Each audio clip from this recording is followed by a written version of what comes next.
Sa kanilang pangingibang bansa, baon nila ay ang pag-asang maiahon sa kahirapan ang kanilang mga pamilya. Bakit di mo nga pala sinabi? Gusto ko surprisahin ng ama ko. Gusto mo talaga surprise. Pero ang ilan sa kanila umuwing walang ipon at nakaranas pa ng kalupitan.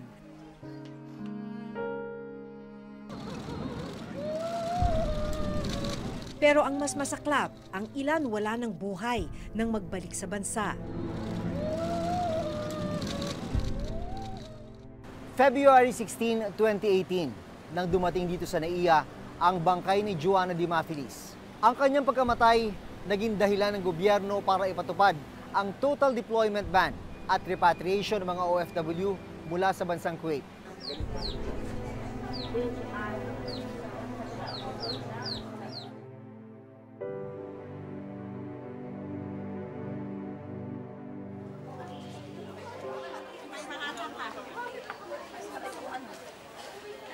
Nitong nakaraang linggo, naabutan ng Reporter's Notebook ang ika-20 batch ng mga na-repatriate na OFW mula sa bansang Kuwait. Nasa 2,363 na ang mga kababayan nating nakauwi ng Pilipinas. Pero ayon sa datos ng OWA, nasa 6,000 ang mga kababayan nating nagsabing gusto na nilang umuwi. Kaya ibig sabihin, mahigit 3,000 pa ang naghihintay ng repatriation.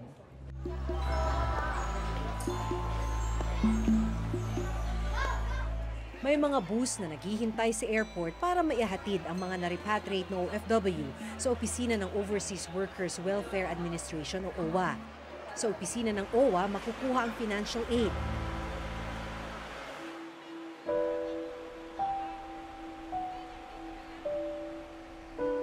Pero may ilang piniling umuwi muna sa kanilang mga tahanan. Matapos ang halos 4 na taon, nakauwi na ng Pilipinas si Aurora Nacion. Sinaktan niya ako. Paano niya kayo sinaktan? Pinagsusuntok niya po ako dito. Tapos nagpunta ako ng bathroom. Kasi nga, tuloy-tuloy pa rin pagsuntok niya sa akin eh. Tapos nilak ko nga yung banyo, hindi na siya nakapasok. Sa kanya na ako tinantanan, umalis na siya. Nang mag-expire ang visa sa Kuwait, naaresto si Aurora at mahigit 1 buwang nakulong bago nakauwi ng Pilipinas. Halos 2,000 piso lang ang laman ng wallet ni Aurora nung araw na dumating siya. Bakit pinili mong dumiretso na lang ng bahay kaysa dumaan muna sa OWA? Mami, hindi ko na kailangan yung pera. Miss ka ng mga anak ko. Ang hirap ko na. Iniisip ko lagi yung mga anak ko, wala po silang kasama doon. Sila lang magkakapatid. Yung ama nila, wala naman sa bahay. Ano yung inaalala niyo sa kanila? Siyempre po kung kumakain sila sa oras. Tsaka yung pag-aaral nila. Kesa gumastos pa ng pang-taxi, hinatid na lang namin si Aurora sa kanilang bahay sa Tondo, Maynila. Bakit po kayo nagpunta ng Kuwait? Isa po yung kahirapan. Nabaon po ako sa utang nun, kaya naisipan ko pong mapunta ng Kuwait. At ang mga anak ko pa po nun, mga elementary. Kaya naisipan ko pong pumunta ng Kuwait para po mapag-aral po sila. Wala kayong contact sa mga anak niyo noon? Opo, wala po kami cellphone doon, bawal. May balak pa huli kayo? Ay, hindi na po. Ayoko na po. Mahirap pong mawalay sa mga anak. Kaliwa, kuya. Hindi ko na nakita yung street. Nang malapit na kami sa kanyang bahay, nagsimula na siyang ngumiti.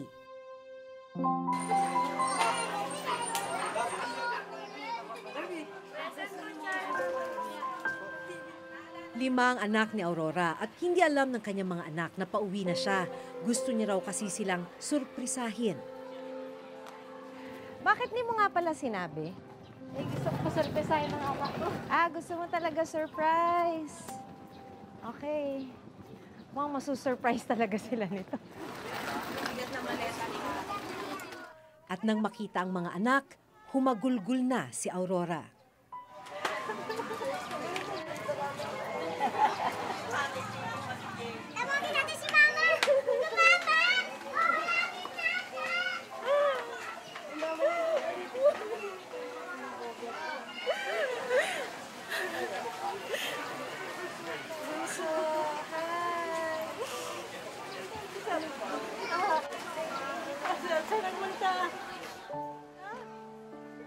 Kumusta ka ngayon, ha? Masaya po. Makita ka ng mga anak ko. Yun lang naman. Akala ko hindi ako makakauwi. Kasi sabi nung pulis, wala raw ticket, hindi makakauwi. Kaya nagpapasalamat ako kay Presidente Rodrigo Duterte, nagbigay siya ng amnesty. Kaya nakauwi po ako.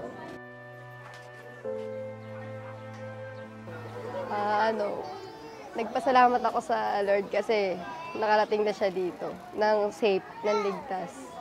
Ayun, lagi naman po namin pinagdadasal na makauwi si Mama ng maayos, na matagal na po namin siya kasi pinauuwi. Gusto na po namin siya makasama ulit. Hindi nakapambayad, kaya't putol ang kuryente sa maliit na kwartong tinutuluyan ng mag-iina. Malaking hamon kay Aurora ang mga susunod na araw dahil walang ibang pagkakakitaan. Pero sa ngayon, masaya na siyang nakauwi na siya ng bansa. Anong inaalala mo sa mga susunod na araw? Wala rin po ako pinagkakitaan. Okay lang po kung makakain kami ng 3 beses sa isang araw. Nandiyan naman po yung anak ko lalaki. Ngayon pa lang siya papasok, ngayong taon pa lang. Ang mga gaya ni Aurora na na-repatriate, makakakuha ng tulong pinansyal mula sa OWA. Ito po yung pupuntahan namin sa OWA na magbibigay sila ng financial cash, yung 5,000 daw. Ito yung bigay namin. Tapos ito po yung sa livelihood. Ito po yung chinekan ko, libreng pag-aaral. Para po kanina yun? Para sa aking anak na magka-college na. Ang ibang mga OFW na pinauwi mula sa iba't ibang bansa ay nakatira pansamantala sa halfway home ng OWA. Ito natin nilalagay ang ating mga kababayan, mga OFWs natin na dumarating. Karamihan ng mga sinasalo ng OWA dito, yung mga distressed workers natin. Okay, girls, good afternoon sa inyo. Good afternoon. Nandito kami para bisitahin kayo. Sino ang galing ng Kuwait? Halos kalahati sa grupo ang nagtaas ng kamay. Isa rito si Jennifer na nakaranas din ng pang-aabuso sa kanyang amo. Nakadalawang employer na po ako. Kaya lang hindi sinuswerte dahil yung dalawang amo ko po ay magkapareho ang ugali. Sinasaktan ako, kunting mali ko lang. Yung isa, tinutulak ako, hinihila, sinasakmal at binabatukan sa ulo. Maya-maya pa, may inabot na mga piraso ng papel sina Jennifer. Sulat daw ang mga ito ng mga OFW na nananatili pa rin sa bansang Kuwait. Ito yung mga sulat na pinapadala ng nakasama ko sa Rome doon sa Polo OWA, Embassy ng Kuwait. Pinaparating nila sa pamilya nila na kung pwede i-process nila dito, tawagan ng agency to agency para ma-process ng agency to embassy yung mga papers nila para mapadali sila pag-uwi. Nasa pangangalaga sila pansamantala ng Philippine Overseas Labor Office o POLO. Hiling nila may parating sa kanilang mga pamilya na nasa maayos silang kalagayan.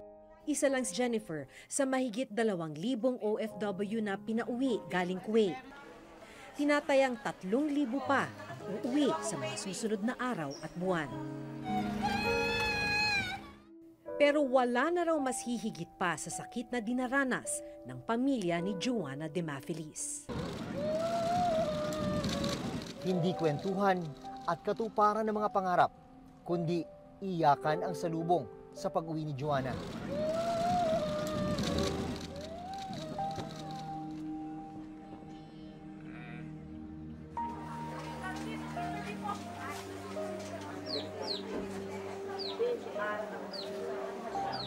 Pinagmalupitan at pinatay si Joanna habang nangangamuhan sa Kuwait. Para maitago ang krimen, ipinasok siya sa isang freezer. Ayon sa ama ni Joanna na si Crisanto, 2017 pa nang huli nilang makausap ang anak. Mga isang taon na, ang pagtawag na nun, simula na yung walang hiya ng amo niya. Tumawag sa dito na dinidikitan siya ng amo na para hindi makapagsalita wala ng masama. Yun.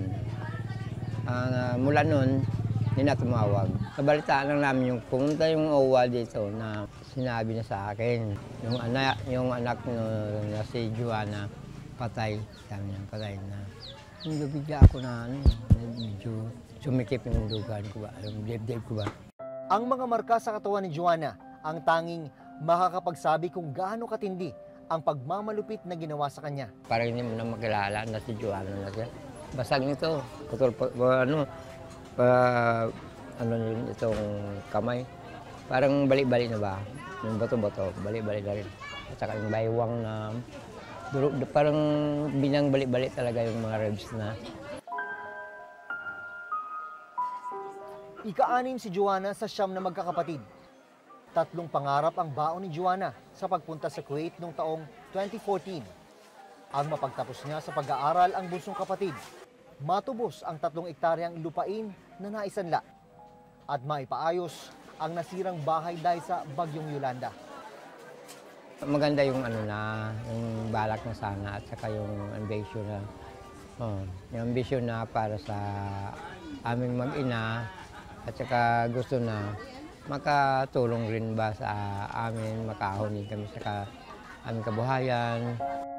Kung tutuusin, noong mga panahong hindi na makontak ng kanyang pamilya si Joanna, ay tumawag na sila sa OWA office para humingi ng tulong. No, 3 beses yung pabalik-balik sa OWA, hindi man lang pinansin ba.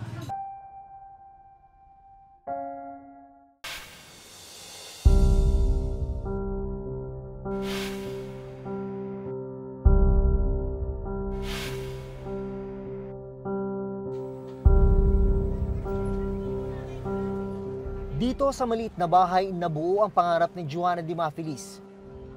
Kasama ang kanyang pinakamatalik na kaibigang si Cheryl. Mabait siyang bata, matulungin at saka yung mapagbigay siya. Tapos parang talaga siya yung loob niya, sobrang gaan pag kasama mo siya. Kasabay din ni Joanna si Cheryl nang pumunta sa Kuwait para mangamuhan noong taong 2014. Tinawagan niya ko na sasabay na lang siya sa pagpaprocess ng mga papers namin papuntang Kuwait. Parang natuwa ako kasi may kasama din ako. Tapos siya, parang natuwa din kasi matatakutin pala siya. Matatakutin man, hindi ito ininda ni Joanna para sa kanyang mga pangarap. Nakwento niya noon sa akin habang kami nagpa-process ng mga papers namin. Sabi niya, itong pag-abroad ko talaga, para to sa pamilya ko.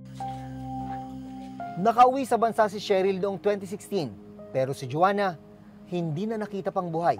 Kasi sobrang sakit, ganun ang pagpatay sa isang katulong. Sobra naman, para siyang parang napakahayop naman.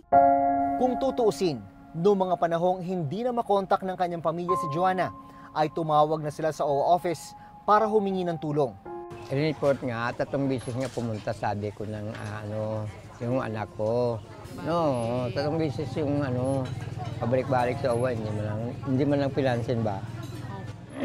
Pinansin din, kaso lang, ang sabi na antay na lang dahil hindi makita-kita. Dito pa lang, may nakita ng kakulangan sa pagtugon sa problema ni Joanna. Meron tayong mga instances na nagsaklolo na nakapag-message naman sa ating embahada or konsulado or labor, usually labor, sasabihin, tumawag ka sa ganitong panahon, patatawagin ka uli. So, nasabi namin, baka nga hindi na siya makatawag eh. Mabuti nga nakatawag siya ng 1 beses. So, you don't react that way. Na parang you take your time. Kahit anong nature ng complaints ng migrant workers, especially when they are already on site, treat it with a sense of urgency. Ayon kay OWA Administrator Hans Kakdak, tinanggal na nila sa pwesto ang welfare officer at maging ang labor attaché na humahawak sa kaso ni Joanna. Nitong February 23, nahuli na ang 2 suspect na sinasabing sangkot sa pagpatay kay Joanna. Ang isa pang tanong, bakit hindi man lang tinulungan ng recruitment agency ang pamilya ni Joanna na mga panahong nawawala ito? ang recruitment agency na Our Lady of Mount Carmel Global E-Human Resources Incorporated ang nagpadala kay Joanna sa Kuwait. Malinaw sa rules ng POEA na ang role ng isang recruitment agency ay hindi natatapos kapag kumabig na siya ng pera o kita niya sa pagde-deploy dun sa worker na yon. Ang role ng recruitment agency ay nagpapatuloy habang nandito o nasa ibang bansa na yung worker. So sa pag-monitor, halimbawa lalo na sa mga unang linggo at unang buwan, maraming mga kaso ng pang-abuso at pagkamatay ay nangyayari sa unang 6 na buwan. Nitong nakaraang linggo, bumisita si Pangulong Rodrigo Duterte sa burol ni Joanna. Well, I do not have the wherewithal or dimensions of the effort that they are doing. It behoves upon the police of Kuwait and the Interpol versus serious crime. Problema nila yan. Basta ako, the ban stays. Sa ngayon, ang pwede lamang umalis ay yung mga balik manggagawa, babalik sa dating employer, at saka yung mga seafarers na nadaan yung kanilang barko sa puerto ng Kuwait. Isa ito sa mga sulat ng kababayan nating OFW na nasa Kuwait. Sinasabi niya rito na binubugbog siya, minumura ng kanyang amo, at humihingi siya ng tulong sa gobyerno kay Pangulong Rodrigo Duterte na mapabalik na siya ng Pilipinas. Dahil sabi niya nga, iyak na daw yung kanyang mga anak dahil sa sobrang pag-aalala. Git ng Center for Migrant Advocacy, bukod sa repatriation at pagpapauwi, deployment ban at pagbibigay ng pera sa mga OFW, kailangan ng mas konkretong solusyon ang gobyerno kung ano ang susunod na hakbang na pwedeng gawin ng mga pinauwi nating kababayan. Okay, poprotektahan mo, sasabihin mo stop, don't go. Eh mahirap pag ang sinabi mo lang don't go. You have to follow it up with another sentence. Don't go there, you go dito. Dito ka pumunta. We will provide. We will make sure that the situation will be better for you in this other. Dapat may option. Samantala, isa sa mga tatalakayin sa bilateral agreement ng bansang Kuwait at ang Pilipinas ang hayaan ng mga OFW na humawak ng kanilang pasaporte at pahintulutan ang pagkakaroon ng telepono sa trabaho. Dapat silang pumayag kasi isa itong manifestasyon ng kanilang sinseridad sa pag-uusap at sa paghahanap talaga ng kumbagay lunas sa mga dinaranas ng mga OFW sa Kuwait, lalo na yung mga naabuso. Mula 2016, halos 200 Pinoy ang naitalang namatay sa bansang Kuwait. Mahigit 20 ay dahil sa suicide at murder. Noong nakarang taon lang, naitala ng OWA ang mahigit 4,000 reklamo ng pang-aabuso mula sa mga OFW sa Kuwait. There should be justice to these people. Hindi pwedeng yung statistics lang and it will prompt nagalit tayong lahat. May hustisya dapat doon. May mananagot dapat yan. Noong May 2016, nag-propose na tayo sa Department of Budget and Management ng dagdag tao sa ating welfare office. From 120 overseas personnel ng OWA right now, ang proposal natin ay gawing 500 ang tao natin worldwide.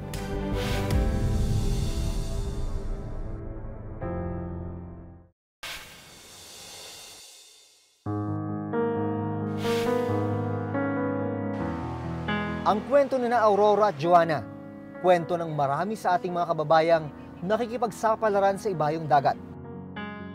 Kwentong hindi mawala-wala hanggat walang maayos na oportunidad sa ating sariling bansa.